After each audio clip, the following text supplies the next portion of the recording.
Assalamualaikum warahmatullahi wabarakatuh. Akkam nagaa isiniin jedha kabajamtoota hordoftoota Oroom Samsung tutorial jechuudha. Egaa viidiyoo tana keessatti WhatsApp irrattiin waan akka isin agarsiisuu barbaada jechuudha. Innis maal yoo jettan WhatsAppin akka chaanaalii Telegraamitti fayyadamne linkii fayyadamne jechuudha. Namoonni akka guruppiitti seenuu danda'an taasisee jira jechuudha.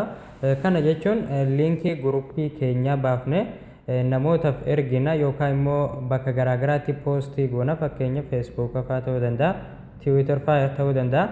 Linkii guruppii keenya bakka garaagaraatti poostii goone namoonni linkii san irratti yogguu tuqan kallattiin karaa guruppii keenyadha seenuu danda'u jechuudha. Yookaan nama san lakkoofsa isaa barbaannee add gochuun hin barbaachisu jechuudha. Egaa kun baay'ee mishaadha. Namoonni akka guruppii keessatti baay'ataniif yoo barbaadan linkii guruppii keessanii baaftanii bakka garaagaraatti raabsuudhaan namoonni linkicha irratti tuqanii akka karaa guruppii seenan taasisu jechuudha. Kanaaf kana gochuudhaaf jalqaba WhatsAppii keessanii banattu jechuudha. Ifa WhatsAppii banattanii booda guruppii linkii isaa baasuu feetan yookaan guruppii adminii irratti taatan tokko bira dhaqxu jechuudha.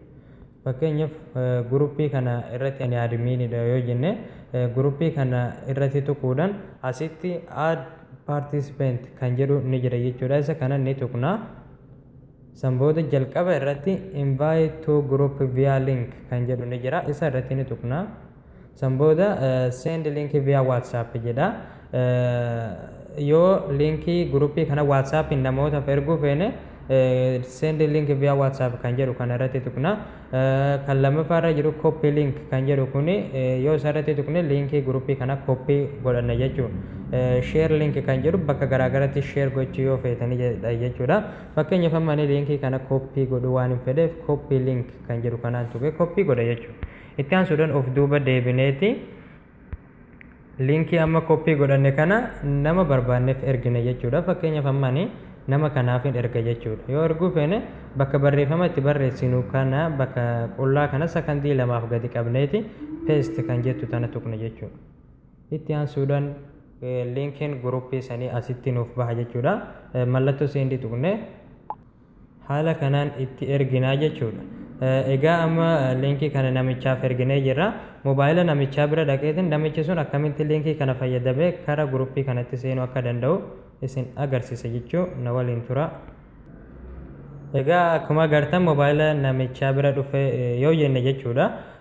Akkuma agartan meeseejiin amma ergamee dhufee jira jechuudha. Meeseejicha irratti namichi yogguu tuqee banu haala kanaan linkiin nuti ergineef sun akkanatti isa bira dhufa jechuudha.